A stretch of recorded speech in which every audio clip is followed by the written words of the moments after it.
Shalom semuanya. Alkitab berkata, Yesus mati karena dosa-dosa kita. Dia dikuburkan, tetapi pada hari yang ketiga, dia dibangkitkan.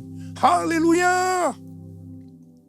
Setelah Tuhan Yesus bangkit, selama 40 hari, Tuhan Yesus menampakkan diri kepada lebih dari 500 murid-muridnya untuk membuktikan bahwa dia hidup. Setelah memberikan pesan yang terakhir seperti yang terdapat dalam Kisah Para Rasul 1 ayat 8. Dengan disaksikan murid-muridnya, Tuhan Yesus terangkat ke sorga. Saya percaya kalau kita berada di sana waktu itu, kita pasti akan sama dengan murid-murid Tuhan Yesus yang melihat bahwa Tuhan Yesus bertambah tinggi. Ketika mereka melihat ke bawah, ternyata kaki Tuhan Yesus sudah tidak menyentuh tanah lagi. Perlahan tapi pasti, Tuhan Yesus terangkat ke sorga. Makin lama makin kecil, sampai ada awan yang menutupi dan hilang dari pandangan mata.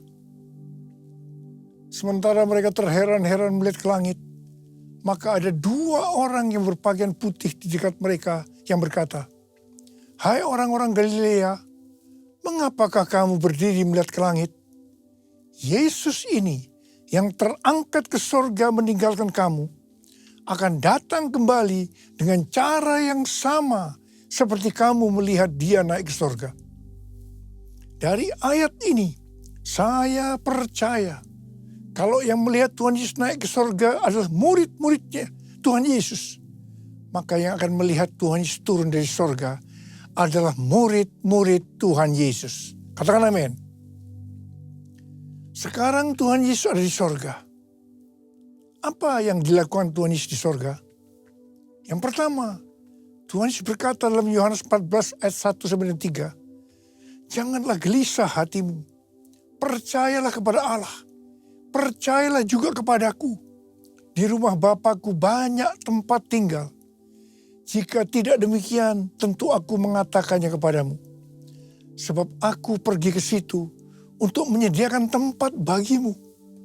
Apabila aku telah pergi dan telah menyediakan tempat bagimu, aku akan datang kembali dan membawa kamu ke tempatku, supaya di tempat aku berada, kamu pun berada." Pesan Tuhan Yesus ini ditujukan untuk murid-muridnya. Karena itu, kalau kita mau ikut dalam pengangkatan, maka kita harus menjadi murid Tuhan Yesus. Murid Tuhan Yesus adalah kita-kita yang hidupnya sama seperti Kristus telah hidup. Karena kita hidup sama seperti Kristus telah hidup, maka kita akan menjadi serupa dengan gambarnya. Roma 8 ayat 29 berkata, "Sebab semua orang yang dipilihnya dari semula, mereka juga ditentukannya dari semula untuk menjadi serupa dengan gambar anaknya, supaya ia, anaknya itu, menjadi yang sulung di antara banyak saudara." Jadi goal kita sebagai orang percaya adalah menjadi serupa dengan gambar Yesus, yaitu murid Tuhan Yesus. Menjadi seperti Kau Yesus, menjadi seperti Kau Yesus, menjadi sempurna dalam seluruh hidupku, dalam seluruh hidupku. Hal kedua yang dilakukan oleh Tuhan Yesus di sorga adalah sesuai dengan Ibrani 7 ayat 25 yang berkata, "Karena itu, Ia sanggup juga menyelamatkan dengan sempurna semua orang yang melalui Dia datang kepada Allah. Sebab Ia hidup senantiasa untuk menjadi pengantara mereka." Tuhan Yesus di sorga menjadi pengantara kita. Artinya, sebagai pendoa syafaat bagi kita, supaya kita selamat secara sempurna. Kalau kita berbicara tentang keselamatan, maka ada 3 hal yang harus diperhatikan. Yang pertama, bisa kehilangan keselamatan. Yang kedua, hampir-hampir tidak diselamatkan. Yang ketiga, selamat dengan sempurna. Hal yang pertama, orang yang sudah percaya bisa kehilangan keselamatan. Matius 7 ayat 21 sampai 23 berkata, bukan setiap orang yang berseru kepadaku, Tuhan, Tuhan, akan masuk ke dalam kerajaan sorga, melainkan orang yang melakukan kehendak Bapakku yang di sorga. Pada hari terakhir, banyak orang akan berseru kepadaku, Tuhan, Tuhan, bukankah kami bernubuat demi namamu, dan mengusir setan demi namamu, dan mengadakan banyak mujizat demi namamu juga? Pada waktu itulah aku akan berterus terang kepada mereka dan berkata, aku tidak pernah mengenal kamu. Enyahlah dari hadapanku, hai kamu yang melanggar perintah Allah. Ini merupakan peringatan bagi hamba-hamba Tuhan yang sedang dipakai oleh Tuhan. Agar pelayanan ini diberikan oleh Tuhan semata-mata hanya untuk menyatakan kemuliaannya. Bukan untuk kemuliaan diri sendiri. Bukan untuk mencari keuntungan pribadi. Bukan untuk popularitas di mana bisa mengakibatkan hilangnya keselamatan. Contoh seorang murid yang kehilangan keselamatannya adalah Yudas. Yudas mengikut Yesus begitu lama. Bahkan dicatat dalam Lukas 9 ayat 1 sampai dengan 6. Ia bersama murid-muridnya yang lain pernah melakukan berbagai mujizat dan pelayanan kesembuhan. Namun ia akhirnya memilih meninggalkan Tuhan. Maka hilanglah keselamatannya. Hal yang kedua, mengenai hampir-hampir tidak diselamatkan. 1 Korintus 3 ayat 10 sampai dengan 15 berkata, bahwa kita membangun hidup kita ini dengan dasar Yesus Kristus. Pertanyaannya, bahan apa yang kita gunakan untuk membangun kehidupan kita ini? Apakah dengan bahan emas, perak, batu permata, ataukah dengan bahan kayu, rumput kering atau jerami? Semua ini akan nampak pada hari Tuhan saat pekerjaan kita diuji dengan api. Jika pekerjaan kita tahan uji, artinya tidak terbakar karena terbuat dari bahan emas, perak, dan batu permata, maka kita akan mendapat upah. Tapi sebaliknya kalau pekerjaannya itu terbakar karena bahan yang digunakan adalah kayu, rumput kering, atau jerami, maka akan menderita kerugian.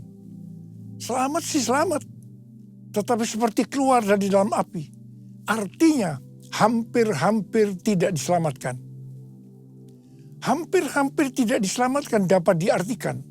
Yang pertama, kehilangan upah atau pahala. Yang kedua, kedudukan yang rendah di sorga. Yang ketiga, kehilangan kesempatan pelayanan dan kekuasaan di sorga. Yang keempat, kehilangan kemuliaan dan kehormatan di hadapan Allah.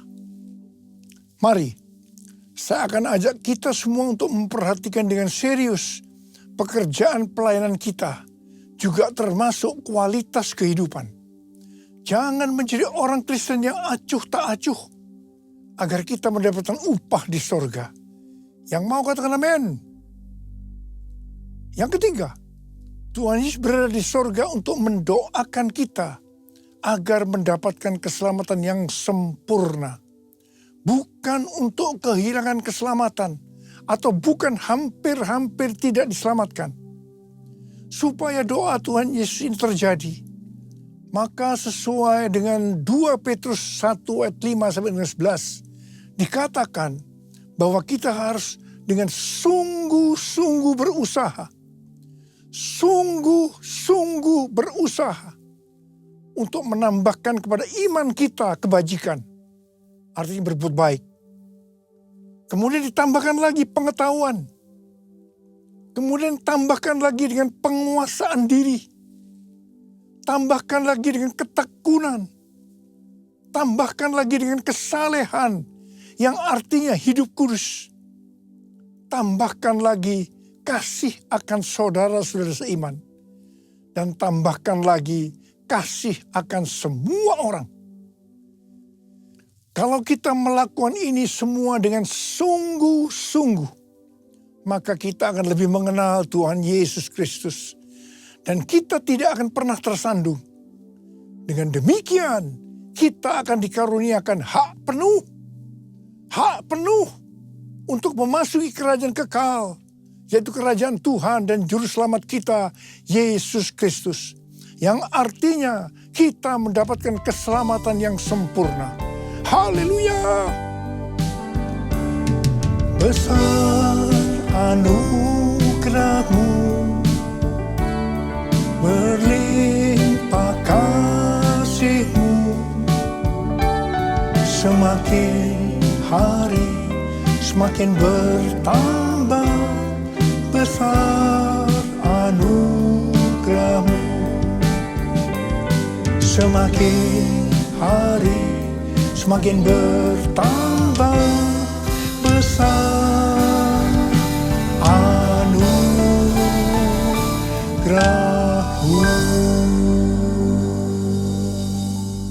Hal ketiga yang dilakukan oleh Tuhan Yesus di sorga adalah mencurahkan Roh Kudus. Pesan yang terakhir dari Tuhan Yesus untuk murid-muridnya sebelum ia terangkat ke sorga terdapat dalam Kisah Para Rasul 1 ayat 8 yang berkata, "Tetapi kamu akan menerima kuasa kalau Roh Kudus turun ke atas kamu, dan kamu akan menjadi saksiku di Yerusalem dan di seluruh Yudea dan Samaria dan sampai ke ujung bumi." Setelah memberikan pesan yang terakhir ini, Tuhan Yesus naik ke sorga. Setelah itu apa yang dilakukan oleh murid-muridnya? Mereka pergi ke Yerusalem dan berkumpul di ruang atas atau kamar loteng. Mereka melakukan ini karena Tuhan Yesus yang menyuruh mereka agar tidak meninggalkan kota Yerusalem, karena mereka akan dilengkapi dengan kekuasaan dari tempat tinggi. Tuhan Yesus berkata, "Sebab Yohanes membaptis dengan air, tetapi tidak lama lagi kamu akan dibaptis dengan Roh Kudus." Murid-murid yang berkumpul berjumlah sekitar 120 orang. Kisah Para Rasul 1 ayat 14a berkata, mereka semua bertekun dengan sehati dalam doa bersama-sama. Artinya mereka berdoa, memuji dan menyembah Tuhan dalam unity siang dan malam. Ini adalah prinsip restorasi Pondok Daud. Ini adalah prinsip menara doa. Pada hari raya Pentakosta, jadi 10 hari setelah mereka berkumpul itu, tiba-tiba turunlah dari langit suatu bunyi seperti tiupan angin yang keras yang memenuhi seluruh rumah di mana mereka duduk. Dan tampaklah kepada mereka lidah-lidah seperti nyala api yang bertebaran dan hinggap pada mereka masing-masing. Maka penuhlah mereka dengan Roh Kudus. Lalu mereka mulai berkata-kata dalam bahasa-bahasa lain seperti yang diberikan oleh Roh itu kepada mereka untuk mengatakannya. Itu adalah bahasa roh. Orang yang dibaptis dengan Roh Kudus atau dipenuhi Roh Kudus, tanda awalnya adalah berbahasa roh. Setelah itu murid-murid Tuhan Yesus dipakai secara luar biasa untuk melakukan amanat agung. Tanda dan mujizat menyertai pelayanan mereka. Peristiwa ini disebut sebagai Pentakosta yang pertama. Pentakosta yang pertama ini dahsyat. Sebab dalam kurun beberapa ratus tahun, sekitar 70% dari dunia yang dikenal pada waktu itu, yaitu yang berada di bawah kekaisaran Romawi, menjadi Kristen. Wow. Pertanyaannya, apakah amanat agung sudah selesai? Jawabannya, belum. Karena itu pada tahun 1906, kembali Roh Kudus dicurahkan di Azusa Street yang disebut dengan Pentakosta yang kedua.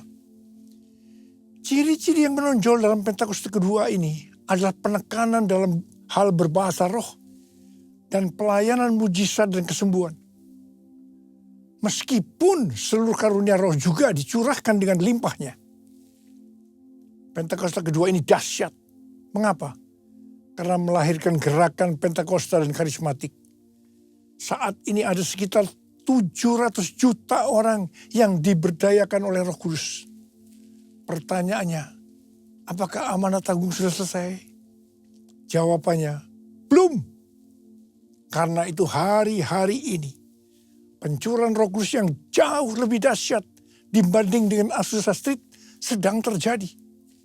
Ini disebut sebagai Pentakosta yang ketiga. Seperti yang terjadi pada Pentakosta yang pertama dan Pentakosta yang kedua. Maka berbahasa roh dan pelayanan kesembuhan juga terlihat begitu intens. Saya percaya dengan Pentakosta ketiga ini, amanat agung Tuhan Yesus akan selesai.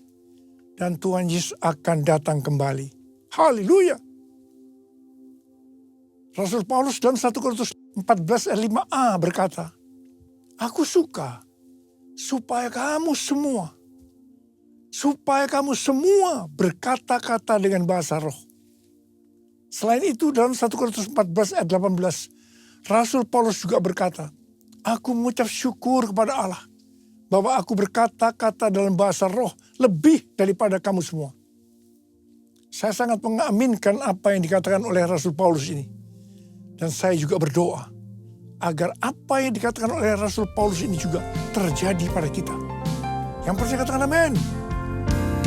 Ku buka hati untuk roh-Mu Tuhan. Ku buka hati menyembah-Mu Yesus. Jamahlah kami, penuhi kami dengan kuasa Allah Maha Tinggi. Jamahlah kami, penuhi kami dengan kuasa Allah Maha Tinggi. Apa yang terjadi kalau kita berbahasa roh? Yang pertama, kita akan lebih berani bersaksi tentang Yesus. Kita ingat Petrus, di mana sebelum dia dibaptis Roh Kudus dengan tanda awal berbahasa roh, dia pernah menyangkal Yesus sebanyak 3 kali sebelum ayam berkokok. Setelah dibaptis Roh Kudus dan berbahasa roh, dia berani bersaksi tentang Tuhan Yesus, tidak peduli disesah dan dipenjara. Yang kedua, kalau kita berbahasa roh, maka sesuai dengan 1 Korintus 14 ayat 4a dikatakan, siapa yang berkata-kata dalam bahasa roh, ia membangun dirinya sendiri. Yang artinya kalau kita berbahasa roh, kita akan membangun iman kita. Yang ketiga, kalau kita berbahasa roh, kita akan lebih merasakan hadiratnya. Dan lebih intim dengan dia. Karena ketika berbahasa roh, kita berkata-kata kepada Allah, bukan kepada manusia. Yang keempat, kalau kita berbahasa roh, kita akan berdoa lebih lama lagi. Yang kelima, sesuai dengan 1 Korintus 14 ayat 14 dan 15 yang berkata, sebab jika aku berdoa dengan bahasa roh, maka rohkulah yang berdoa, tetapi akal budiku tidak turut berdoa. Jadi, apakah yang harus kubuat? Aku akan berdoa dengan rohku, tetapi aku akan berdoa juga dengan akal budiku. Aku akan menyanyi dan memuji dengan rohku, tetapi aku akan menyanyi dan memuji juga dengan akal budiku. Jadi, kalau kita mengendaki agar roh kita berdoa, menyanyi dan memuji, maka kita harus berbahasa roh.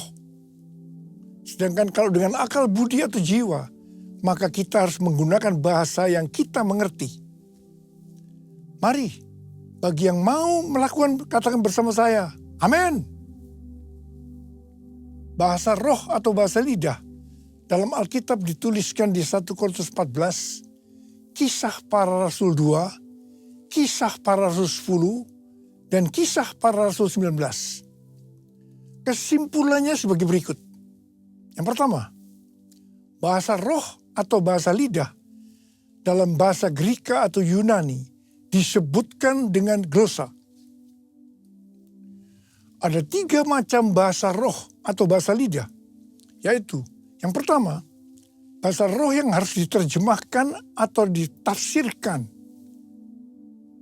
Yang kedua, bahasa roh yang tidak perlu diterjemahkan atau ditafsirkan, karena memang hanya Allah yang mengerti artinya. Ini adalah penyembahan dalam roh. Dan yang ketiga, bahasa roh yang diterjemahkan oleh Allah sendiri. sehingga dimengerti oleh orang yang mendengarnya dalam bahasa yang dimengerti. Kesimpulan yang ketiga, bahasa roh atau bahasa lidah bisa diucapkan di mana saja.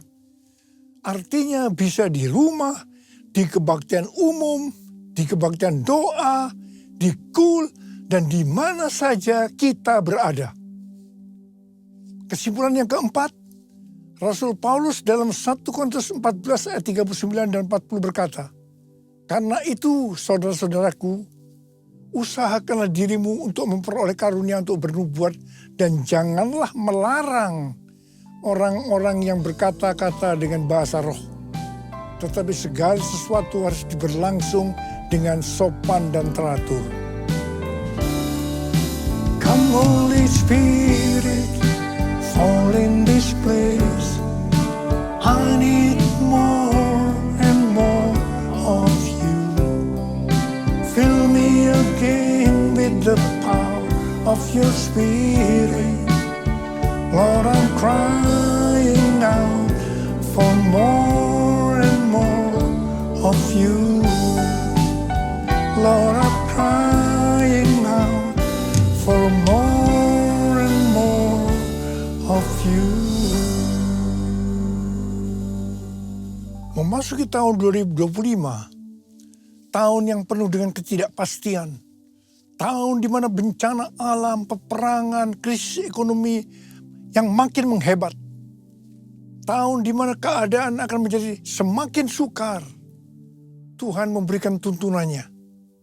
Yang pertama, sesuai dengan Mazmur 27 ayat 14, nantikanlah Tuhan, kuatkanlah dan teguhkanlah hatimu. Nantikanlah Tuhan. Artinya, kita harus berharap hanya kepada Tuhan. Katakan amin. Yang kedua, lebih banyak berbahasa roh. Yang ketiga, Tuhan akan menuntun melalui tiang awan dan tiang api. Karena itu kita harus banyak berada dalam hadiratnya. Supaya kita peka terhadap tuntunannya. Ingat, memasuki tahun 2025 yang seperti ini, justru tema tahun 2025 adalah tahun penuaian. Saya berdoa agar pengurapan Tuhan turun ke atas kita sekarang ini. Pengurapan yang akan memberikan kuasa untuk menyelesaikan amanat agung.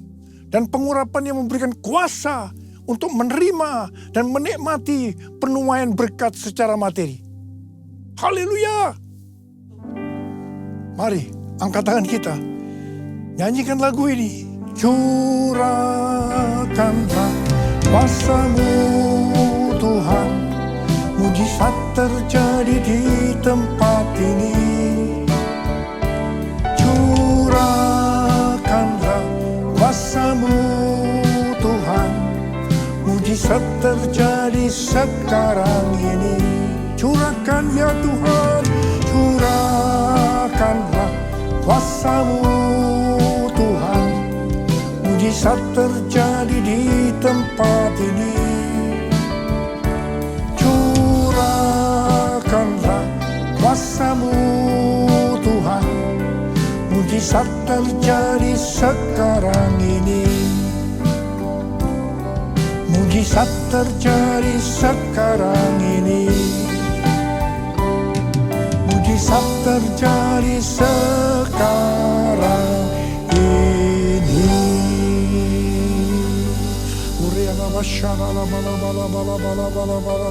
Berbahasa roh. Yang sudah berbahasa roh, kita berbahasa roh.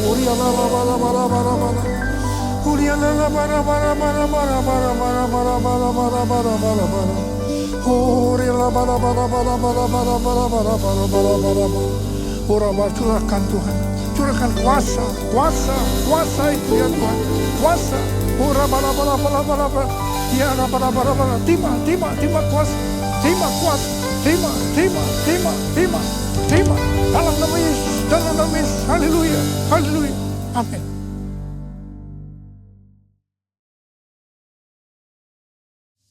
Kita akan masuk ke dalam perjamuan kudus. Kita akan mengingat ayat ini. Sebab setiap kali kamu makan roti ini dan minum cawan ini, kamu memberitakan kematian Tuhan sampai ia datang. Perjamuan kudus adalah perjamuan Tuhan Yesus sendiri. Setiap kali kita masuk dalam perjamuan kudus, Tuhan Yesus selalu berkata, biarlah ini menjadi peringatan akan aku. Peringatan akan aku. Karena itu mari arahkan hati kita kepada kebaikan Tuhan. Agar kita lebih mengasihi Tuhan Yesus. Lebih mengasihi satu dengan yang lain. Mari tundukkan kepala. Bapa, siapakah kami sebelum kami mengenal Engkau? Kami semua orang berdosa. Upah dosa adalah maut, mati. Tapi Engkau yang tidak berdosa telah dijadikan dosa oleh karena kami semua. Engkau harus turun dari sorga mulia, mati ganti kami dengan penderitaan yang luar biasa. Sungguh kalau kami pikirkan betapa baiknya Engkau ya Aba. Engkau jadikan kami sebagai anak-anak-Mu. Engkau tuntun, Engkau bela, Engkau berkati. Engkau juga tegur kalau kami salah. Engkau juga hajar kalau kami salah. Itu Engkau ya Aba. Itu Engkau. Terima kasih Aba. Tuhan akan memberkati kita melalui perjamuan kudus. Tapi Tuhan mau kita makan dan minum dengan cara yang benar. Karena itu masing-masing berdoa. Lihat keadaan dirimu masing-masing. Jangan menyimpan dosa. Kalau ada dosa yang Tuhan ingatkan saat ini, selesaikan. Minta ampun. Minta ampun supaya diberkati. Ampuni saya Tuhan. Ampuni, ampuni, ampuni.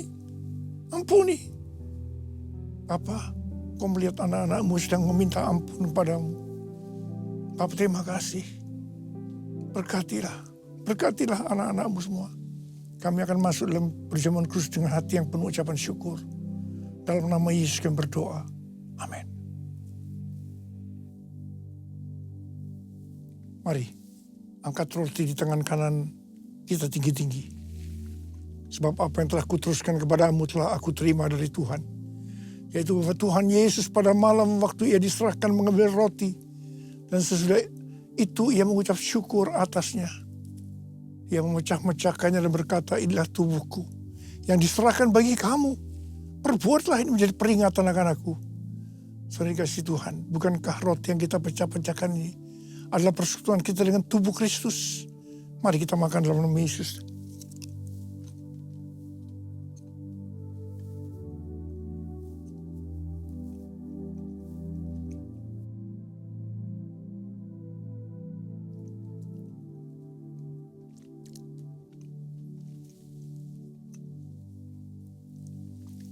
Angkat cawan di tangan kanan kita tinggi-tinggi. Kemudian juga ia mengambil cawan sesudah makan lalu berkata, cawan ini adalah perjanjian baru yang dimeteraikan oleh darahku. Perbuatlah ini setiap kali kamu meminumnya menjadi peringatan akan aku. Saudara dikasih Tuhan, bukan cawan pengucapan syukur yang atasnya kita ucapkan syukur adalah persekutuan kita dengan darah Yesus. Mari kita minum dalam nama Yesus.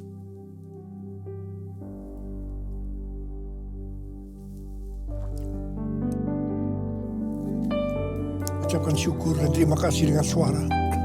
Jangan diam. Oh Yesus. Oh Tuhan, terima kasih ya Tuhan.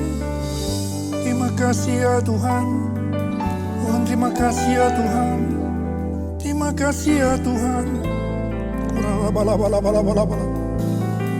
Yesus, Kau melihat anak-anak-Mu ya Tuhan. Kau melihat anak-anak-Mu. Saat ini Kau sedang menyembuhkan yang sakit. Kau sedang membebaskan yang terikat. Kau menghibur yang susah. Kau menguatkan yang lemah. Kau memberikan pengharapan yang baru bagi yang datang dengan karena putus pengharapan. Tuhan, terima kasih. Tuhan, terima kasih. Terima kasih. Terima kasih. Terima kasih. Terima kasih Yesusku. Terima kasih Yesusku. Puji syukur hanya bagi Tuhanku. Terima kasih Yesusku. Terima kasih Yesusku. Puji syukur hanya bagi Tuhanku. Terima kasih.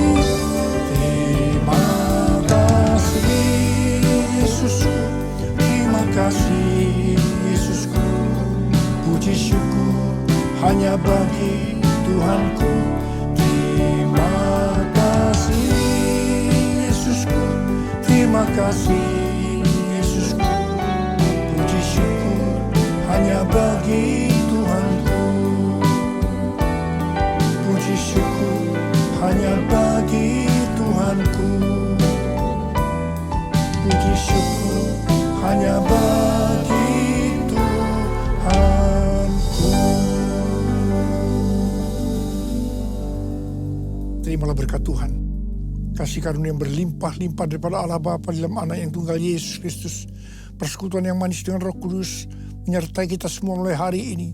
Sampai Tuhan Yesus datang menjemput kita di awan-awan dan bahkan sampai selama-lamanya.